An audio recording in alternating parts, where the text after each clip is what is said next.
Hello and welcome back to the Sleepy Historian. Settle in, find a comfortable place, and let the gentle sounds of the past lull you into a state of rest. Tonight, we are not walking through battlefields or charting the rise and fall of dynasties in the grand sense. Instead, we are stepping softly into the gilded corridors of the great palace of Constantinople, into the private chambers of women born to a fate both magnificent and terrifying. We are here to listen to the whispers of Byzantine princesses and to understand how they navigated a world of anxious imperial love. Did you know that for these women, a marriage proposal was less a matter of the heart and more a declaration of international policy, a treaty signed not with ink, but with a life? As we explore their stories, if you find a quiet moment of connection, perhaps consider subscribing and joining our little corner of history. For now, just breathe, and let us travel back to the heart of the Eastern Roman Empire, where the glow of oil lamps casts long shadows on marble walls, and the weight of a crown could be felt long before it was ever worn. Imagine a room deep within the sprawling labyrinth of the imperial palace. The walls are not stone or wood, but lined with porphyry, a rare and precious purple marble quarried from a single mountain in Egypt. The air is thick with incense and the low hum of prayers. This is the porphyra, the purple chamber. It is here that empresses came to give birth, ensuring their child could claim the ultimate status symbol, porphyrogenitos, or porphyrogenita, for a daughter born in the purple. From the very first breath, a princess born here was set apart. She was not merely a child, she was a living symbol of the dynasty's legitimacy, a sacred vessel of imperial blood. This birthright was a profound blessing, granting her a status that few could challenge. But it was also an inescapable burden, a silken cord that tied her destiny to the state from the moment of her birth. Her life was never truly her own, it belonged to the empire, and its needs would dictate her every move, her every hope, and her every fear. Growing up within the palace was an exercise in contradictions. A Byzantine princess was surrounded by unimaginable luxury, silks from China, spices from the East, eunuchs, and ladies-in-waiting attending to her every need. She would be highly educated, taught rhetoric, philosophy, theology, and history, often becoming more learned than her male counterparts. Yet, this world was a cage, albeit a beautifully decorated one. She was under constant scrutiny. Her every word, her every friendship, her every gesture was observed and reported. The eunuchs who served her were also her guards, her tutors were also her minders. The imperial family was a web of shifting alliances and simmering rivalries, and a princess had to learn to navigate these treacherous currents from a young age. Privacy was a fantasy, and solitude a rare, stolen treasure. The anxiety began here, in the quiet understanding that she was a piece on a grand chessboard, and the hands moving her were not her own.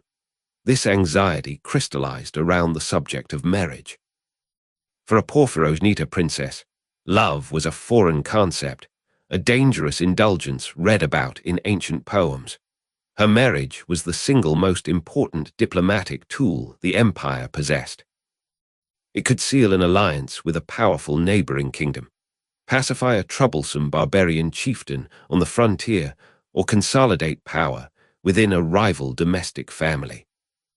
Envoys would arrive from distant lands, from the cold forests of the Rus, the fractured kingdoms of the Franks, or the sun-drenched caliphates of the south. They came not to court a woman, but to inspect a political asset. The princess would be displayed, her beauty, her education, her lineage all carefully presented. She would wait, often for years, her fate debated in council chambers by men who saw her only as a name in a treaty. The uncertainty was a constant companion, a quiet dread that her future husband might be old, cruel, or a so-called barbarian from a land she could barely imagine. Let us speak of Anna Komnene, perhaps the most famous of all Byzantine princesses. Born in the purple in the year 1083, She was the first child of the brilliant Emperor Alexios I Komnenos. From her earliest days, Anna was recognized as a prodigy. She devoured books on history, science, and military strategy. She was her father's favorite, and for a time, his designated heir. She was betrothed in infancy to Constantine Doukas, a young man of impeccable lineage, and she was raised with the expectation that she would one day rule alongside him. This was the source of her first great anxiety and her first great heartbreak. The political winds shifted.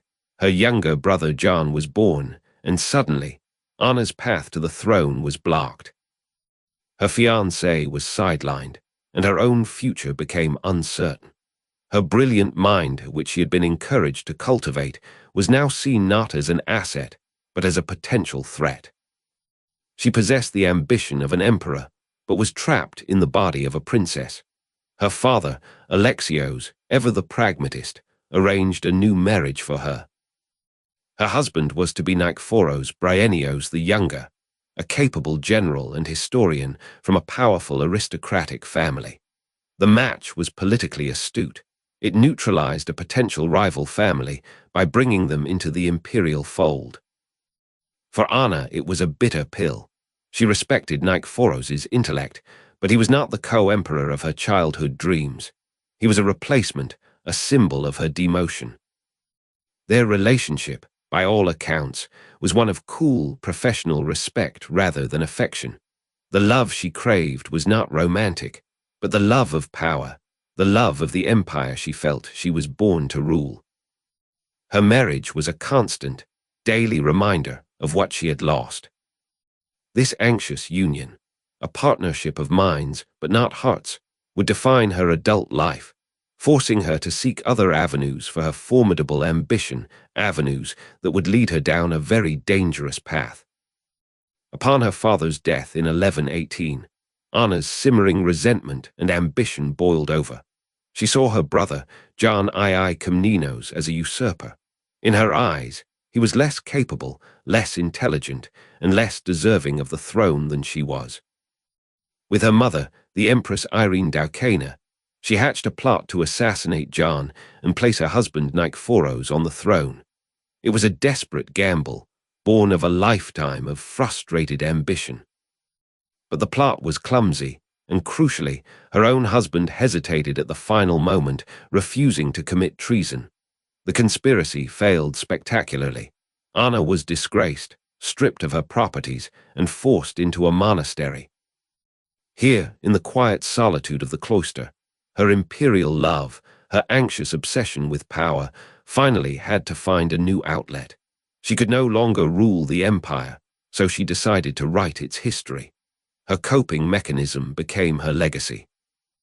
For decades, she worked on the Alexiad, a monumental history of her father's reign. It was her final act of defiance, a way to shape the narrative, to praise her father, and to subtly, brilliantly, critique the brother who had taken her place. She poured all her intellect, her passion, and her pain onto the page, creating one of the most important historical works of the Middle Ages. Now, let us turn to a different story, that of Theodora Porphyrogenita, born almost a century earlier. She and her sister Zoe were the last of the great Macedonian dynasty. Unlike Anna, Theodora's anxiety was not born of ambition, but of survival. As a young woman, she was intelligent, strong-willed, and deeply pious. But her very existence was a threat to the powerful men who sought to control the throne through her sister. Fearing her influence, the courtier John the Orphanatrophos conspired against her. She was accused of plotting treason, and despite her innocence, was forced into a convent. For a princess born in the purple, this was a living death. Her hair was shorn, her fine silks replaced with rough wool. She was confined to the monastery of Petrion, her days dictated by bells and prayers, her world shrunk to the size of a stone cell. For years, she lived in this enforced silence, the glittering world of the great palace a distant, painful memory. Her love for her imperial status was replaced by a desperate prayer for survival. But the wheel of fortune in Byzantium turned in unpredictable ways. Decades passed. Her sister Zoe ruled through a series of husbands and adopted sons, but the people of Constantinople grew tired of the chaos. In the year 1042, a popular uprising overthrew the reigning emperor. The crowd stormed the palace, chanting a name that had not been heard for years, Theodora. They marched to the Petrian monastery, broke down the gates, and found the aging princess still in her nun's habit. They carried her back to the palace and declared her co-empress alongside her sister Zoe. After a lifetime of forced obscurity, Theodora was suddenly on the throne. When Zoe died, Theodora, now in her 70s, ruled alone. She was the first woman to do so in her own right in nearly 250 years. She ruled with a firm hand, curbing corruption and asserting her imperial authority. Her coping mechanism, forged in the harsh discipline of the convent, had been piety and an iron will. In the end, these were the very qualities that allowed her to rule effectively, turning a lifetime of anxious waiting into a brief but powerful reign. Consider also the precarious position of Eudokia Macrymbalatissa in the mid-11th century. She was not born in the purple, but she became empress consort through her marriage to Constantine Exdoucas. When he died, he left her as regent for their young son Michael VII. But he made her swear a solemn oath on the cross that she would never remarry. This was meant to protect her son's inheritance, but it placed Eudokia in an impossible position. The empire was under attack from all sides, by the Seljuk Turks in the east and the Normans in the west. It needed a strong military leader, an emperor, not a female regent and a child. Eudokia was trapped. To save the empire, she needed a husband. To keep her promise to her dead husband and protect her son's legitimacy, she had to remain single. This was the heart of her anxiety, a terrible conflict between her duty to the state, her duty to her son, and her sacred oath. Every decision was fraught with peril, and the whispers of powerful generals and court officials echoed in every corridor.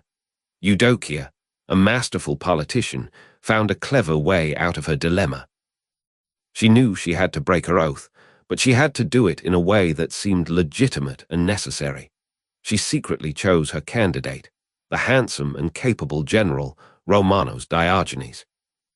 She then approached the patriarch, arguing that the dire state of the empire made it her patriotic duty to remarry and place a strong military man on the throne. The patriarch, convinced by her arguments and the looming threat of invasion, absolved her of her oath. In a grand ceremony, Eudokia married Romanos, making him Emperor Romanos IV. It was a purely political act of love for her empire and her children's future. She sacrificed her autonomy and broke a sacred vow to secure the borders. Her coping mechanism was not piety or literature, but shrewd political calculation.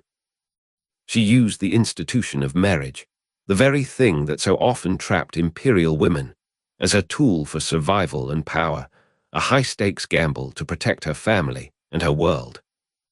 For many Byzantine princesses, unable or unwilling to engage in such high-stakes political maneuvering, the most reliable and socially acceptable coping mechanism was piety. Religion was not just a matter of personal faith, it was the bedrock of Byzantine society. When faced with an arranged marriage to a man they feared, or the grief of a child's death, or the terror of a palace coup, these women turned to the church. They would spend hours in their private chapels, the air thick with the scent of beeswax and incense, praying before jewel-encrusted icons of the Theotokos, the Mother of God. She was a figure they could relate to, a woman who had known profound love and profound suffering. They didn't just pray, they acted. Imperial women were among the greatest patrons of the church. They founded monasteries and convents, which served not only as spiritual centers, but also as safe havens for female relatives. They commissioned magnificent mosaics, illuminated manuscripts, and sacred relics. This patronage gave them a sphere of influence outside of direct politics, a way to leave a lasting legacy and earn the respect and love of the people. a different kind of imperial love that was entirely their own. Beyond the church, another powerful outlet was the patronage of art, literature, and learning. The Byzantine court was a center of immense intellectual activity, and imperial women were often at its heart. Like Anna Karenina writing her history, other princesses and empresses used their wealth and influence to foster a vibrant cultural scene. They would host literary salons, where poets and philosophers would debate the classics. They sponsored the copying of ancient manuscripts, preserving the knowledge of Greece and Rome for future generations. An empress might commission a grand new mosaic for the Hagia Sophia or a beautifully carved ivory casket to hold her jewelry. This was more than just a hobby. It was a way of shaping the cultural identity of the empire. It was a way to associate their names with beauty, intellect, and permanence. In a world where their political power was so often fleeting and dependent on the men around them, art and literature offered a different kind of immortality. Their names would be recorded not just in chronicles of battles and treaties, but in the dedications of books and the inscriptions on glorious works of art. Of course, not all women found solace in prayer or poetry. For some, the only way to cope with the anxiety of their precarious position was to lean into the danger, to master the game of court intrigue. The Byzantine palace was a nest of vipers, and a princess who did not learn to recognize the signs of a conspiracy would not survive long. They learned to read the subtle shifts in allegiance, to interpret a courtier's flattering words for their hidden meaning, to build their own networks of loyal eunuchs, servants, and spies. They used their ladies-in-waiting not just for companionship, but as sources of information. They understood that knowledge was power, and a well-placed rumor could be as effective as a dagger. This was a dangerous game. A misstep could lead to exile in a convent or a quiet death by poison. But for some women, it was the only way to feel a sense of control over their own lives, to fight back against the forces that sought to use them as pawns. Their coping mechanism was to become a player, and a formidable one at that. Perhaps no one exemplifies this better than the Empress Zoe Porphyrogenita, Theodora's older sister. Born in the purple around 978, Zoe's life was a masterclass in survival through political maneuvering. For decades, she was kept in the background by powerful men. But when she finally came to power in her 50s, she ruled with an astonishing ruthlessness. She understood that her power was tied to her ability to provide a male emperor. So she married, and married again, and again. Her first husband, Romanos III, she allegedly had poisoned in his bath. The very same day she married her lover, who became Michael IV. When he died, she adopted his nephew Michael V, who then promptly tried to exile her. This was a fatal mistake. The people of Constantinople adored Zoe, and they rioted, overthrowing Michael V and placing Zoe and her sister Theodora on the throne together. Still needing a man to stabilize the government, the 64-year-old Zoe married for a third time to Constantine IX Monomachus. Zoe's anxious imperial love was for the throne itself, and she coped by treating husbands as temporary, replaceable tools of statecraft. She was a survivor, a schemer, a woman who refused to be a victim of the system. Amidst the grandeur and the danger, where did these women find genuine comfort? Often, it was in the bonds of family, particularly with their children. While a marriage might be a cold political contract, the love for a son or daughter could be a powerful anchor in a turbulent world. An empress regent like Eudokia Macrimbalatissa fought not just for the empire, but for her son's birthright. The desire to protect her children, to see them safe and successful, gave her actions a profound and personal meaning. These relationships were, of course, also political. A son was an heir, a daughter was a future marriage alliance. But in the private moments, away from the watchful eyes of the court, there were surely moments of simple, human affection. A quiet story told at bedtime, a hand held in a palace garden, a shared glance of understanding.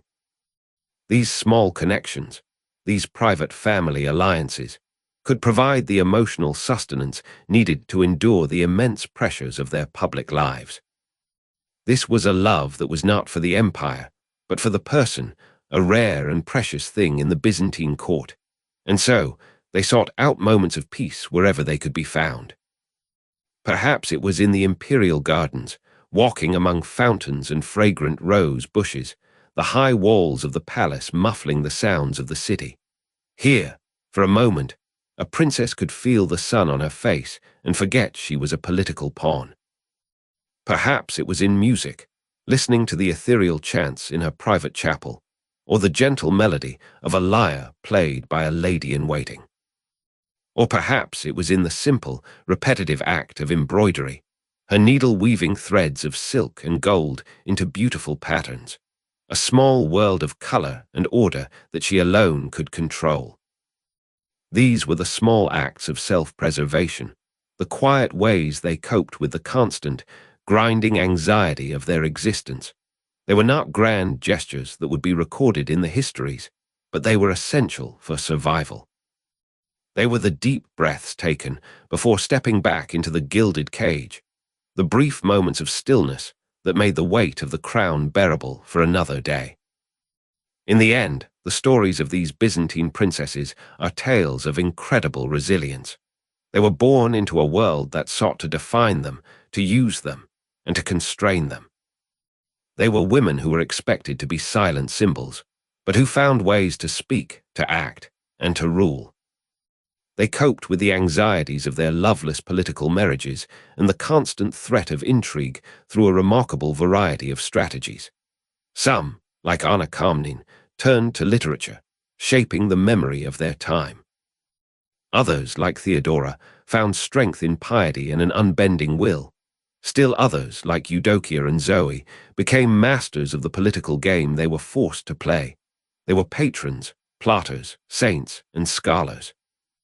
They remind us that behind the shimmering mosaics and the rigid court ceremony were living, breathing women who loved, feared, and fought to carve out a space for themselves in a world that tried to deny them one. Their whispers echo down the centuries, a testament to the enduring strength of the human spirit in the face of an anxious imperial love. Thank you for joining me on this journey with the sleepy historian. Until next time, sleep well.